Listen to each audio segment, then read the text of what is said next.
समाधान online point में मैं प्रशांत चौरसिया आप सभी बीएलओ साहिबान का एक बार फिर से स्वागत करता हूं।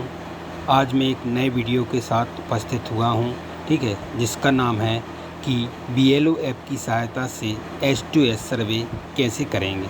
जैसा कि आप सभी लोगों को विदित हो ही गया होगा कि 20 सितंबर से 30 सितंबर के मध्य आप सभी लोगों को बीएलओ ऐप की सहायता से ही एच2एस सर्वे मतदाताओं का करना है। ठीक, तो बगैर ज़्यादा समय बर्बाद किए हम सीधा चलते हैं अपने बीएलओ ऐप की तरफ और आपको बताते हैं कि आप बीएलओ ऐप की सहायता से कैसे एच2एस सर्वे करेंगे। ठीक, चलिए, हमारा बीएलओ ऐप पहले से ऑलरेडी ही लॉगिन है, आप सभी बीएलओ का भी ऐप लॉगिन होगा ही। ठीक, तो ये हमारी बीएलओ ऐप का होम स्क्रीन है। ठीक, इसमें आप देख रहे होंगे लेफ़्ट साइड कोने में, ठीक, कोने में 3 लाइनें दिख रही होंगी। आप इस पर क्लिक करेंगे। जैसे ही आप इस पर क्लिक करते हैं तो आपको ढेर सारे ऑप्शन दिख रहे होंगे। इसमें से एक चौथा ऑप्शन दिखाई दे रहा होगा आपको, इलेक्टर डाटा सिंक। ठीक, तो जैसे ही आप 20 तारीख से या कहें कि कल से आप डोर टू डोर सर्वे करने जाते हैं तो जाने के पहले आपको यह पहला काम जो करना है वह इलेक्टर डाटा को सिंक करने का करना है। ठीक है, चलिए हम चलते हैं चौथे ऑप्शन इलेक्टर डाटा सिंक पर। जैसे ही आप क्लिक करेंगे तो आप देख रहे होंगे कि बाय डिफ़ॉल्ट ऑफलाइन मोड पर नीले कलर की या ब्लू पट्टी हुई दिखाई दे रही है। यदि आप पहली बार डाटा सिंक कर रहे हैं तो यह बाय डिफ़ॉल्ट ऑनलाइन मोड में आपको दिखाई देगा। ठीक, जैसा कि आपको अब स्क्रीन पर दिखाई दे रहा होगा, ऑनलाइन में नीली पट्टी हुई है। इसके साथ नीचे जो बॉक्स बना हुआ है उसमें दिख रहा होगा आपको टोटल इलेक्टर्स डाटा 1114। वो इसलिए दिख रहा है क्योंकि मैं अपने ऐप में पहले ही ऑलरेडी डाटा को सिंक कर चुका हूँ। आप देख रहे होंगे कि उसकी डेट और टाइमिंग भी आ रही है। ठीक, तो आपको जो डाटा सिंक करना है वह ऑनलाइन मोड में सिंक नहीं करना है।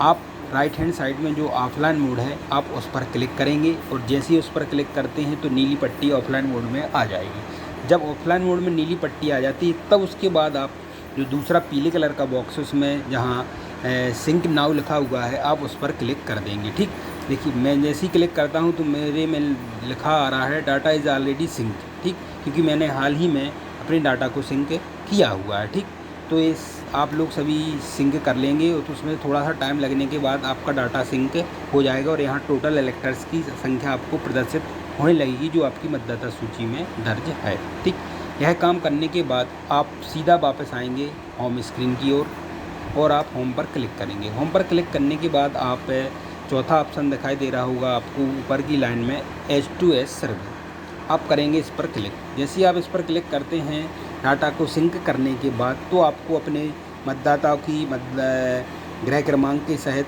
पूरी लिस्ट आपको इसमें शो होगी। आप कहीं से भी किसी भी मतदाता का वेरिफिकेशन कर सकते हैं या कहें तो शुरुआत कर सकते हैं। ठीक, मैं आपको बता दूं कि जो डाटा सिंक का काम करना है वो आप घर पे ही कर सकते हैं जहां आपको प्रॉपर सिग्नल प्राप्त हो। ठीक, आपको फील्ड पर जाके ही सिंक नहीं करना है, उसके पहले ही सिंक कर लें, फिर उसके बाद आप आगे बढ़ें। आप देख रहे होंगे नॉट वेरीफाइड की लिस्ट आपको दिखाई दे रही है और इसमें ये ढेर सारे ऑप्शन आप जैसी स्क्रीन को स्क्रॉल करते जाएंगे आपको दिखाई देता रहेगा। ठीक है, कि किस मकान में कितने मतदाता जुड़े हुए हैं। चलिए हम चलते हैं किसी एक मकान नंबर को ले लेते हैं। जैसे सपोज़ हमने ले लिया हाउस नंबर 1/6। ठीक, इसमें आप 2 ऑप्शन देख रहे होंगे, एक है ऐड पॉप सेंस, ठीक, दूसरा है व्यू फैमिली मेम्बर। आपको लेफ़्ट हैंड साइड में जो ऑप्शन है उससे छेड़खानी नहीं करनी है, आपको सीधा व्यू फैमिली मेम्बर पर ही क्लिक करनी है। जैसे ही आप व्यू मेम्बर पर क्लिक करते हैं आपके सामने उस मकान संख्या में जितने भी मतदाता दर्ज होंगे वो सारे यहाँ शो होंगे। मैंने उदाहरण के लिए 1/6 लिया हुआ है, इसमें सिर्फ एक ही मतदाता है डेलन जो दर्ज है। ठीक, हम उस मतदाता के नाम पर जैसे ही क्लिक करते हैं आपके सामने उसकी सारी डिटेल स्क्रीन पर शो होने लगेगी। आप इसको स्क्रॉल करके इसकी सारी डिटेल देख सकते हैं। ठीक, यहाँ एक ऑप्शन आपको दिख रहा होगा व्यू फ़ोटो, आप व्यू फ़ोटो पर क्लिक करके उसकी फ़ोटो भी देख सकते हैं कि उस मतदाता की फ़ोटो कैसी मतदाता सूची में लगी हुई है। यदि अस्पष्ट या धुंधली तो आप उसको भी बदलने की कार्रवाई कर सकते हैं, पर अभी नहीं। ठीक, इसके बाद आप स्क्रीन को ऊपर की ओर खिसकाएंगे तो आपको पहला ही ऑप्शन दिखाई देगा जहाँ से आपको काम स्टार्ट करना हुआ है period of ordinary residency at this place. वह पूछ रहा है कि यह उक्त मतदाता कब से उस स्थान पर रह रहा है या जिस घर में आप हाउस टू हाउस सर्वे गए हैं वहाँ वह कब से निवास कर रहा है। तो ऑर्डिनरी मेल या कह सकते हैं पुरुष मतदाताओं के केस में उनकी जो डेट ऑफ बर्थ है या ईयर होगी आप उसे ही सिलेक्ट करेंगे, और फीमेल के केस में यदि महिला बच्ची है तो उसकी डेट ऑफ बर्थ सेलेक्ट करेंगे, और यदि किसी की पत्नी है, ठीक है, तो आप उसकी जो डेट ऑफ बर्थ है उसमें से 18 या 20 माइनस करने के बाद उसका सन यहाँ दर्ज कर सकते हैं। ठीक, हमारा ये मतदाता 50 ईयर का है, ठीक है, और ये जेंट्स है, तो हम चलेंगे 2023 में से 50 को माइनस करते हैं, ठीक है, तो करीब 1970 हम यहाँ सेलेक्ट कर लेंगे। ठीक,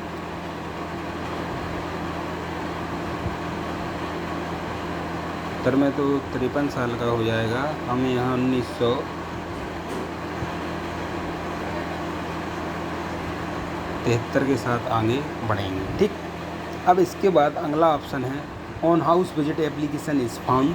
ठीक, तो उसमें यह पूछ रहा है कि जिस मतदाता के घर या जिसका वेरिफिकेशन करने गए हुए हैं वह आपको उपस्थित मिला या अनुपस्थित मिला, या वो एक्सपायर हो गया है या परमानेंट शिफ्ट हो गया है या उसका नाम 2 बार है, रिपीटेड में है। ठीक, तो इसमें आपको पहले ही ऑप्शन प्रेजेंट के साथ आगे बढ़ना है, इसलिए क्योंकि मैं मान के चलता हूँ कि आपने अभी हाल ही में 2 अगस्त से 11 सितंबर तक दावे आपत्ति ली हुई हैं, तो आपने अपनी मतदाता को सूची को शुद्ध कर लिया है। आपने सभी पात्र मतदाताओं के नाम जोड़ लिए हैं, सभी अपात्र या मृत मतदाताओं के नाम प्रारूप 7 के माध्यम से हटा दिए हैं। इसलिए जो मतदाता आपकी वोटर लिस्ट में शो हो रहे हैं वह प्रेजेंट हैं और वह वो निवास करते हैं, इसलिए हम प्रेजेंट के साथ आगे बढ़ेंगे। हाँ, यदि 11 तारीख के बाद कोई मतदाता रह गया है या आपसे छूट गया है जो परमानेंट शिफ्ट कर गया था और आप उसका फॉर्म भरना चाहते हैं तो आप शिफ्ट के साथ आगे बढ़ सकते हैं। जैसे ही आप शिफ्ट पर क्लिक करेंगे आपके सामने एक ऑप्शन आता है फिल फॉर्म 7। आप इस पर क्लिक करेंगे तो जैसा ही आपके BLO में फॉर्म 7 खुलता है वैसे ही फॉर्म 7 यहाँ से खुल जाएगा और यहाँ से उस मतदाता का फॉर्म 7 भी भर जाएगा। ठीक, और अगला इसका एक और ऑप्शन है, यदि कोई मतदाता इस बीच में उसकी मृत्यु हो जाती है तो आप एक्सपायर के साथ उसका फॉर्म फिल 7 ज़रूर कर दें। ठीक, और यदि प्रेजेंट है तो आप प्रेजेंट के साथ आगे बढ़ेंगे। ठीक, मैं प्रेजेंट के साथ आगे बढ़ता हूँ। इसके बाद है photograph of the इलेक्टर is correct या इनकरेक्ट, तो हम करेक्ट के साथ ही आगे बढ़ेंगे।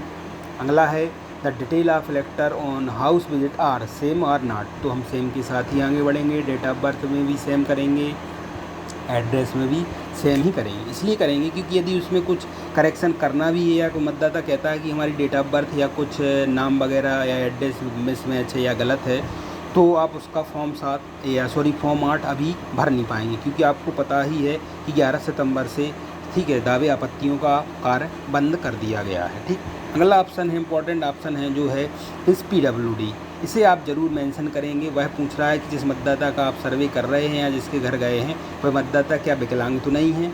यदि विकलांग है तो आप यस करेंगे, और यदि विकलांग नहीं है तो आप नो पर ही बाय डिफ़ॉल्ट क्लिक है तो आप उसके साथ आगे बढ़ जाएंगे। ठीक, यदि आप एस पर क्लिक करते हैं तो इसके बाद आपको उस मतदाता की विकलांगता का परसेंटेज भरना पड़ेगा और उसके टाइप ऑफ डिसेबिलिटी को भी इसमें से एक जो भी प्रकार का लोकोमोटिव या विजुअल या डेप्थ डम है तो उसके साथ आगे बढ़ते हुए आपको क्लिक करना पड़ेगा। चलिए मैं नो के साथ आगे बढ़ूँगा। नो के बाद इसके बाद है आधार डिटेल। आपको ज्ञात होगा पिछले कुछ महीनों पहले ही आपने आधार लिंकिंग का काम किया हुआ है, अतः बहुत से BLO साहबों को आधार रिसिप्ट भी दिखाई देगा। यदि आपको यहाँ नॉट रिसिप्ट दिखाई देता है तब आप ऐड आधार पर करते हुए उस मतदाता से आधार मांग के और इसमें इसका आधार नंबर ज़रूर फिल कर दें। इसके बाद अगला है above detail are correct and verify, तो हम एस करेंगे। रिमार्क में आप ओके या वेरीफाई लिख सकते हैं, और मिसलेनियस डॉक्यूमेंट में आपको कोई भी डॉक्यूमेंट नहीं लेना है। ठीक, हाँ, यदि आपने आधार लिंक किया हुआ है तब आप यहाँ आधार की फ़ोटो अपलोड कर सकते हैं, अन्यथा की स्थिति में आपको खाली ब्लैंक छोड़ना है। और इसके बाद लास्ट में नीचे 2 ऑप्शन दिखाई दे रहे होंगे, एक रीसेट का, एक प्रीव्यू। तो रीसेट के साथ मैं सलाह नहीं दूंगा कि आप रीसेट बटन पर क्लिक करें, आप सीधा प्रीव्यू पर क्लिक करेंगे। प्रीव्यू पर क्लिक करने के बाद आप देखेंगे आपने जो भी डिटेल्स मतदाता की फिल करी है वह क्या सही है, आपने सभी डिटेलें सही भरी हैं। यदि सही हैं तो आप सबमिट करेंगे, ठीक है। सेव कोई नहीं करेगा, क्योंकि सेव करने से यह डाटा ड्राफ्ट में सेव होगा, आपका वेरीफाई नहीं होगा, ठीक।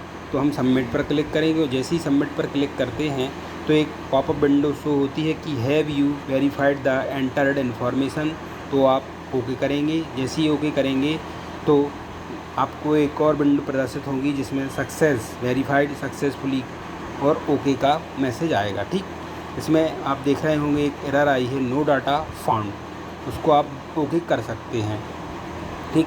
ये छोटी मोटी एरर इंटरनल प्रॉब्लम के कारण आ सकती हैं, इससे घबराने की ज़रूरत आपको नहीं है। आप वेरीफाई में जाके चेक करेंगे कि आपने उस जिस मतदाता का वेरिफिकेशन किया हुआ दिखाई दे रहा है या नहीं, ठीक है। तो हमने देख सकते हैं कि हमें वह मतदाता दिखाई दे रहा है जिसका हमने वेरिफिकेशन किया हुआ है, ठीक।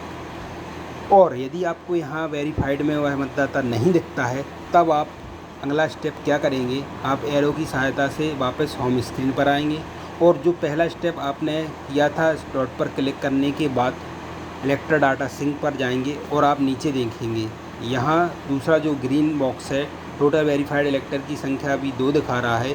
तो यहाँ आपको जितने भी आपने वेरिफिकेशन किए हैं उन मतदाताओं की संख्या यहाँ प्रदर्शित होगी और यहाँ से आप सिंक करेंगे तो सारे मतदाता आपके सिंक हो जाएंगे जिनका आपने वेरिफिकेशन किया हुआ है। तो मैं आपको सलाह दूंगा कि आप इस सेकंड वाले का सिंक्रोनाइज बार बार नहीं करेंगे। जब आप एक दिन पूरे दिन का डाटा एक बार सिंक करें, या आप चाहें तो 2-4 दिन में इकट्ठा डाटा सिंक कर सकते हैं, ठीक।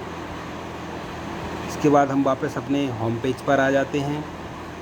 इतना है आपका H2S सर्वे जो आपको अपने BLO ऐप की सहायता से घर घर जाकर सभी मतदाताओं का वेरिफिकेशन करना है, ठीक। यह काम आपको 20 सितंबर से 30 सितंबर के मध्य हर हाल में कंप्लीट करना है, ऐसे आयोग के निर्देश हैं। यदि वीडियो पसंद आया हो तो चैनल को सब्सक्राइब ज़रूर करें ऐसे ही इंटरेस्टेड वीडियो देखने के लिए, और वीडियो को लाइक ज़रूर करें, ठीक। इसके बाद अगली किसी ऐसे ही इन्फॉर्मेशन के साथ मिलते हैं, तब तक के लिए जय हिंद।